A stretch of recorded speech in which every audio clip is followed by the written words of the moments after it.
This afternoon's Human Resources Committee meeting on Monday the 23rd. I would like authorisation, please, to sign the minutes of the last meeting of the Human Resources Committee held on the 22nd of October 2025 as a correct record of proceedings. Thank you very much. And that's in that direction. Jolly good. Where are we? The minutes have been done. Apologies and substitutes. Louise, please. Yes, Chair, we've had apologies from Councillors Hacking, Legg and Meir, and Councillor Bayliss is here as substitute for Councillor Legg. Jolly good, thank you. And we are quorate, aren't we? Yes, we are, yeah. Good, okay. So are there any additional agenda items that have come forward? No, there are none, Chair. Thank you. Disclosure of interest and dispensations. Are there any that are here? If so, unusually we have a disclosure of interest from the Chief Executive and the Deputy Chief Executive. Director of Resources, but Director nearly, yes. I was nearly there, yes. Thank you, Chair. Yes, I'd like to declare an interest in relation to agenda item 5 and specifically in relation to the disciplinary and dismissal procedure for statutory officers policy. Thank you. Thank you, Chair. I'd like to declare the same interest. Okay, thank you. You've noted those. Yeah, okay. So, disclosure. Policy reviews. Significant amount of work has been put in by Belinda and Sam Shelby. Well done. We went through this a week or so ago, and it's quite an amazing amount of work that we've brought together. Effectively, Sam will introduce the reports. The first batch of policies are to approve, reviewing all policies to ensure up to date so that staff are in the best position going forward. We've had collaboration with the Sussex County Council, having been reviewed by the senior leader team, colleague engagement group, Unison and Corona, which you might want to explain who Corona are for those that didn't know. And up-to-date legislation and good practice is necessary to fit with our culture and processes. Main changes will be highlighted to committee, which I'll let you go through them, shall I, Sam, if that's okay with you? I think that from the point of view, I think it's only one item that needs to go forward to full council, am I right in saying that? And that the other policies are all as approved by the HR committee. Yeah. Sam.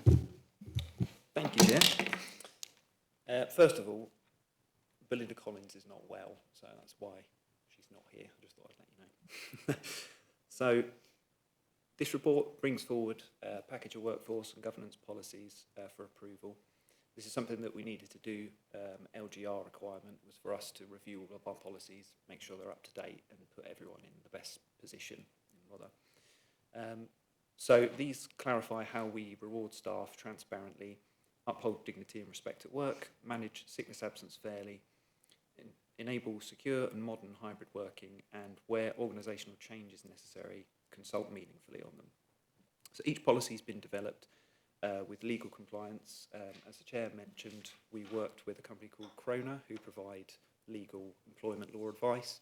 We subscribe to their service and we've checked these policies with them to make sure they're all compliant. The other side of it is to make sure that they are practical and equality is considered in all of the policies. They've been informed by consultation with senior managers, Unison and the staff engagement group. A big thank you to Unison and the staff engagement group for all their comments and everything, really, really helpful. Subject to approval, HR will brief the services and publish the final versions of these policies and commence implementation in line with the stated review cycles.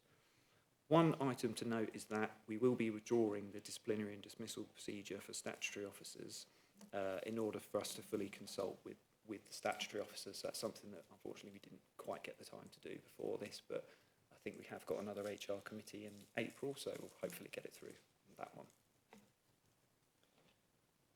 So the pay policy statement is Appendix A, I believe. So this is a statutory requirement under the Localism Act, must be approved annually and published on our website. The draft follows MHCLG guidance and the Local Government Transparency Code, and it confirms that from the 1st of April 2026, we will apply national pay awards to all staff while retaining our local terms and conditions. It also reflects the April 2026 national living and minimum wage rates. We continue not to operate performance-related pay or bonuses. Permitted payments remain limited and controlled. One relevant professional subscription per employee, honoraria and acting up allowances for temporary additional duties, evidence-based market supplements, and this statement also introduces targeted retention payments capped up to 15% in hard-to-fill critical roles, subject to spending control panel approval. Redundancy terms are unchanged at 1.75 times statutory calculation, and they'll be capped at 30 weeks and 20 years service. Any severance package of £100,000 or more requires full council approval, with the components clearly disclosed. The statement sets out lawful deductions and recovery aligned to the Employment Rights Act and maintains gender pay gap reporting and includes senior pay multiples and other benefits for transparency. Shall I go on to the next policy? Yeah, so the next one is withdrawn. Was going to so be then B. C. Okay. So we're skipping over Appendix B because we've withdrawn that one. So Appendix C is the Managing Sickness Absence Policy. So this sets out a supportive, structured approach for both short and long-term absence, with clear reporting requirements, regular welfare contact, and use of fit notes where absences extend beyond 7 calendar days. It confirms sick pay entitlements by length of service and explains how holiday interacts with sickness, including the ability to convert holiday to sickness when appropriate. The policy also clarifies how unauthorised absence will be managed. The framework within the policy includes informal early intervention, defined sickness triggers, prompt action, and 3 escalating stages up to a potential dismissal hearing where attendance remains unsatisfactory, despite support and reasonable adjustments.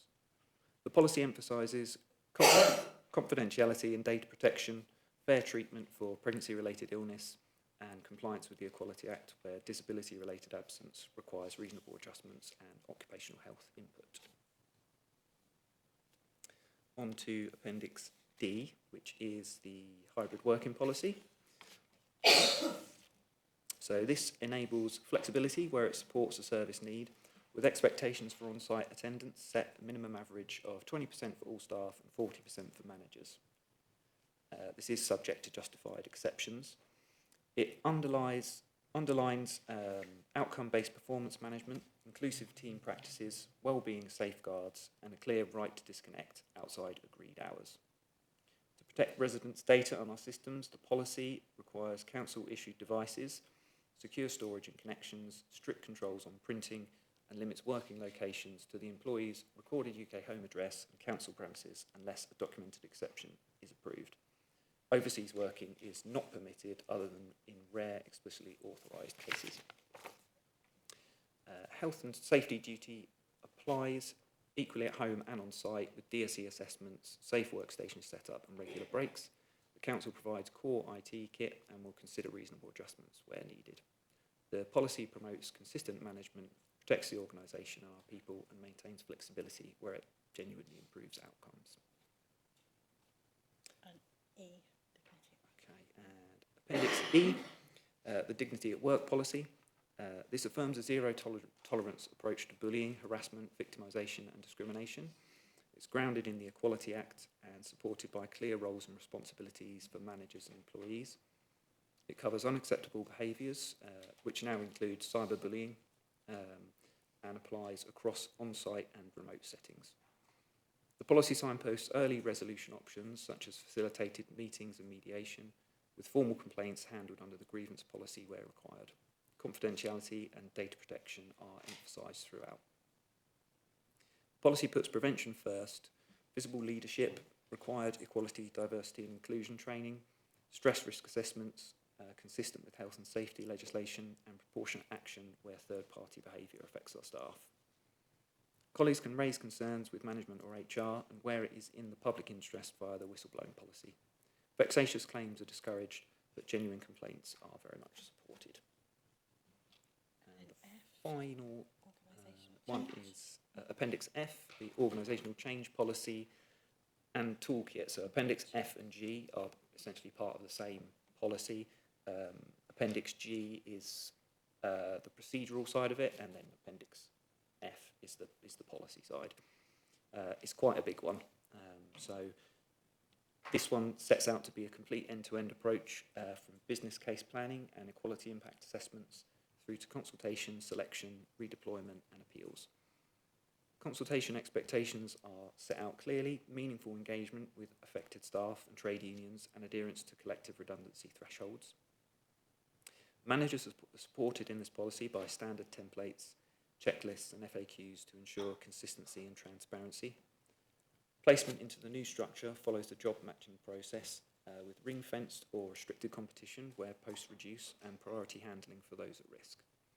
The toolkit details redeployment, trial periods and pay protection arrangements, as well as redundancy payments under the council scheme.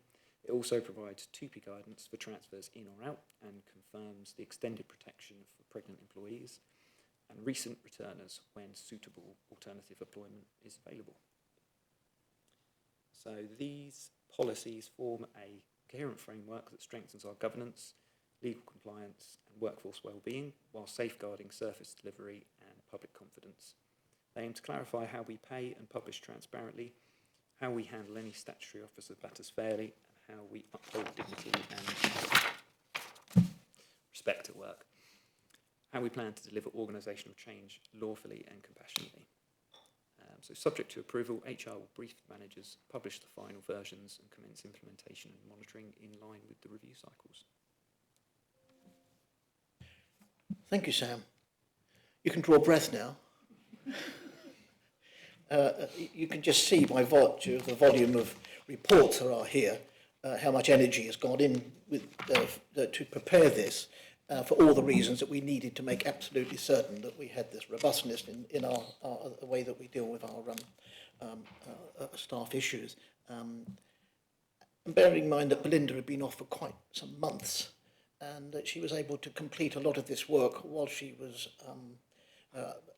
not in the building, but then having the support from Sam and the other staff, they produced this, which you know, actually does make quite interesting reading if you get a chance to go through it all. I think it's something that members may wish to do or otherwise. Let's hope that too many of the issues don't come up that we have to sort of refer to. But we've got this robust policy there now, and I believe we've really tightened ourselves up. It's all in one document. It's all there. So well done, Sam. There may be questions from members. Please do. Gareth. I just had a couple of questions on a couple of the policies. And I'd just like to echo what Doug was saying. I mean, they do all read very well, and there's lots of really good stuff in there. So I just had a couple of questions, one on the sickness absence policy and one on the hybrid working. With the absence policy, it's pretty tight with the trigger point for the formal process to start, so 6 days in any 6 months, so 1 day a month. You know, it's quite tight. I just wondered what the feedback from Unison was on that and from staff generally. And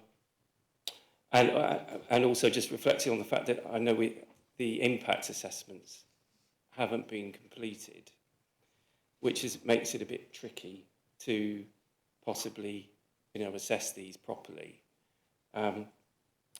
So there was that one. And then just on the hybrid working, I mean, the main thing about hybrid working, or the challenge for it, is more around how managers can effectively manage in a different way from being in the office to, it's a very different challenge managing a lot of staff who are spending a lot of time at home, and whether management have had any training or guidance on managing staff effectively when they're working at home.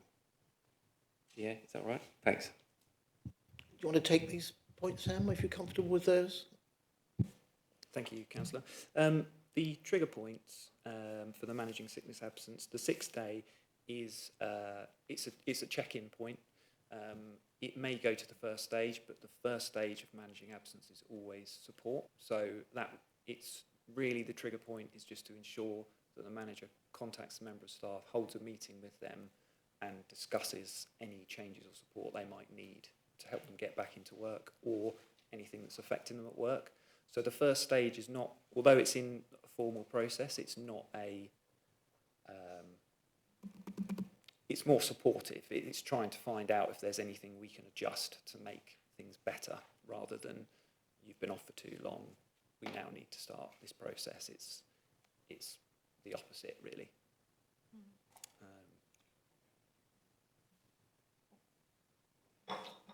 Can I ask, was there any particular feedback from staff on that, or, you know, on that change? Look, we did have That- some...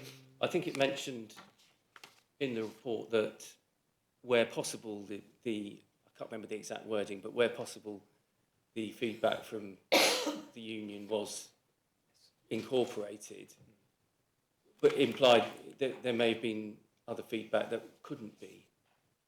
And I did wonder, you know, what. I suppose it might have been useful to have seen that. Yeah, that's not a problem. I mean, I'm sure I can probably share Unison's feedback. But yes, most of the things that haven't been included are because they were procedural and they're going to be included in management guides or things separate to the policy. They were perhaps things that are needed but not in a policy document, just as guidance or procedure or something as well. Generally, most of the things we have included, there's very few things that we haven't. I was just going to try and dig out that part on the managing sickness absence to see if they've made a comment on that one.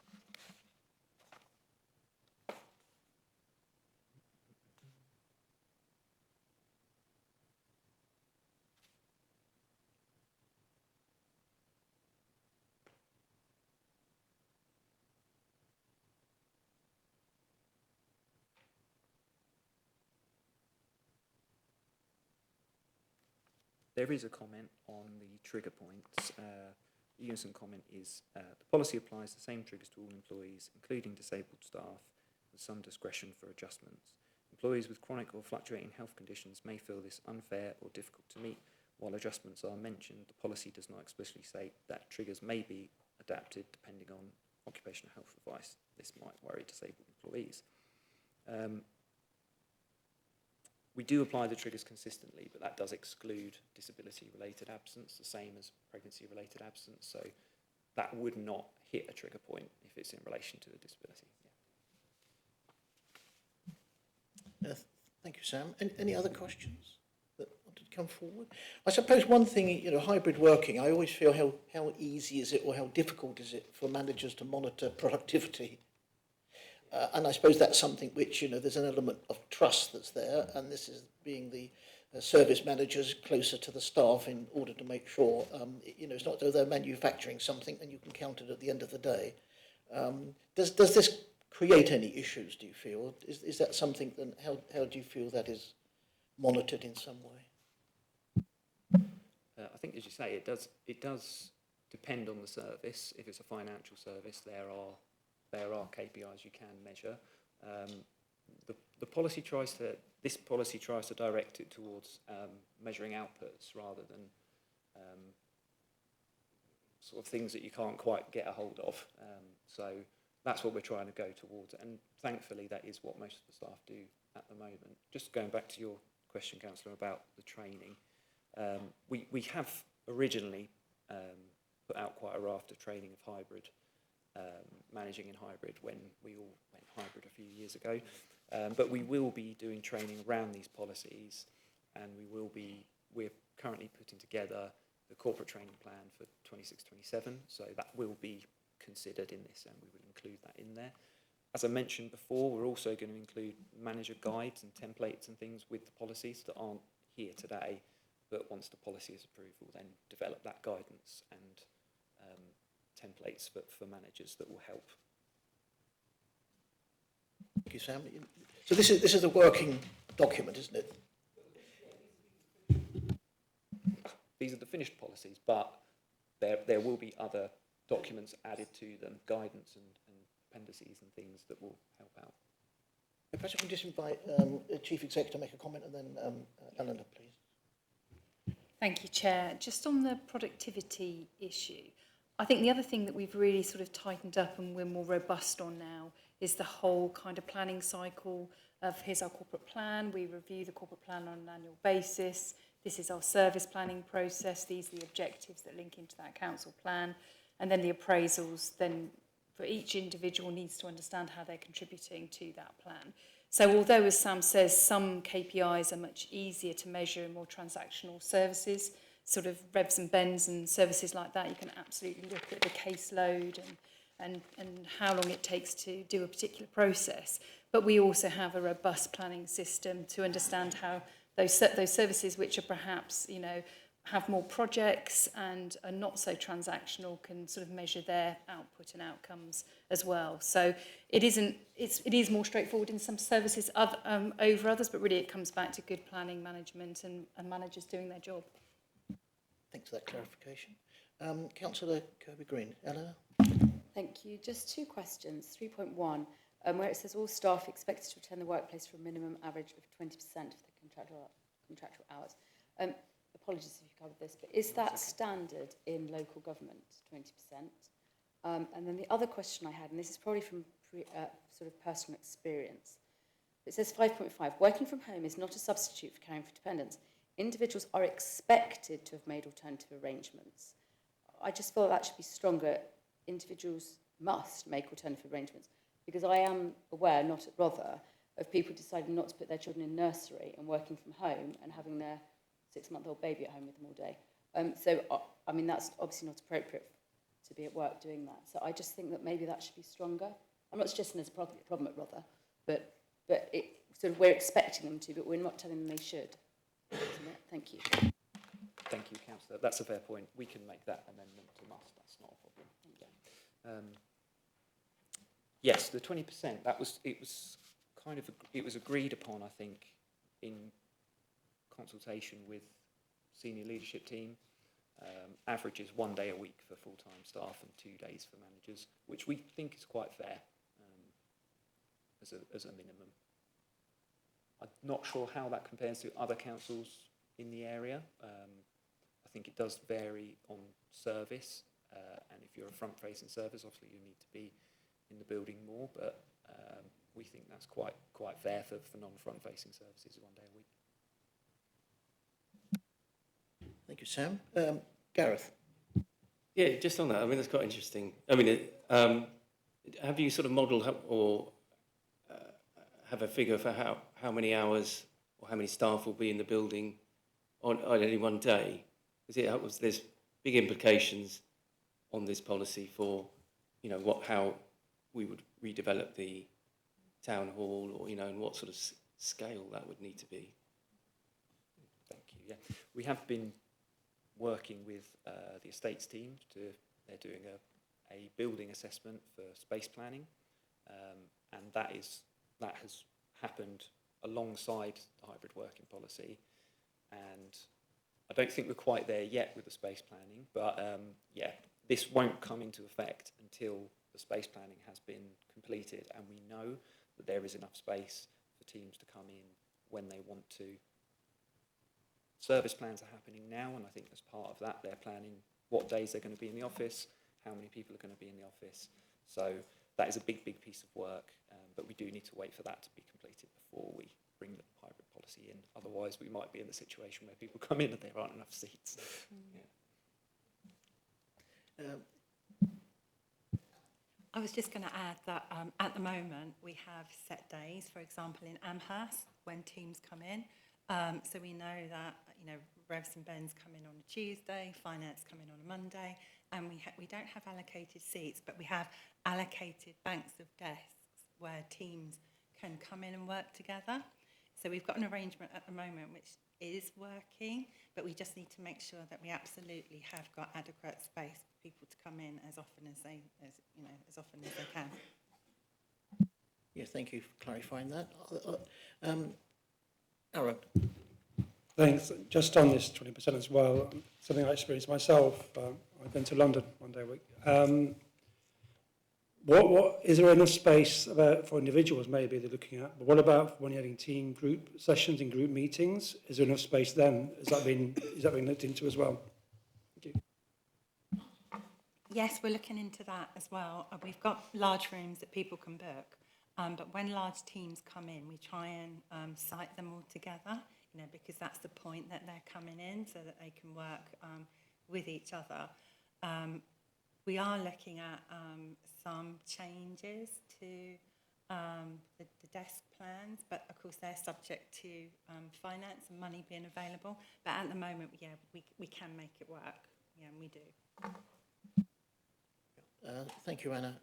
Are there any other questions as a result of the discussions that have come forward this afternoon? I just think we're in such a better place than I can recall some rather difficult meetings that we've had, especially around pay in the past. You know, and it was necessary that we move forward in line with everybody else within the county and our neighbours so that there is some degree of parity as to how we deal with things. And I think this has been an excellent piece of work that that given all the demands of everything else that's there, this is a really good output. And it's a pity that Belinda isn't here to take the plaudits on behalf of her team, but it sounds well, I know. So I think we're in a sort of situation where the recommendation is that the pay policy statement, which is contained within here, and the disciplinary, not the disciplinary and procedure for statutory officers. So it's basically the pay policy 26-27 be approved and adopted. It's a recommendation, yes. There's a recommendation to full council, which will come up this evening. So proposed, yeah, and second, yeah, and those in favour, and that's unanimous, so that's fine. Then it's resolved that the HR committee approve the following policies that Sam has gone through as being part of to replace historical policies, which, did you find any historical policies, Sam? Did you have to search for them? Because they were all over the place, I know that. And to bring them all together into this sort of digest, if you like, is an excellent piece of work. I think we can approve this, if I'm right, yes? Yeah, and I'm sure we would want to approve it, so those in favour of that, and that's approved. Thank you very much indeed. Does that end the meeting? Yeah? No, there's nothing else. So thank you very much for those that have given up their time this afternoon. It's sort of, we don't normally have this sort of meeting of an afternoon, but there was a necessity to do that. So whatever the time is, Louise, 15:29? Excellent. Okay. Well, thanks very much indeed for everyone that participated today.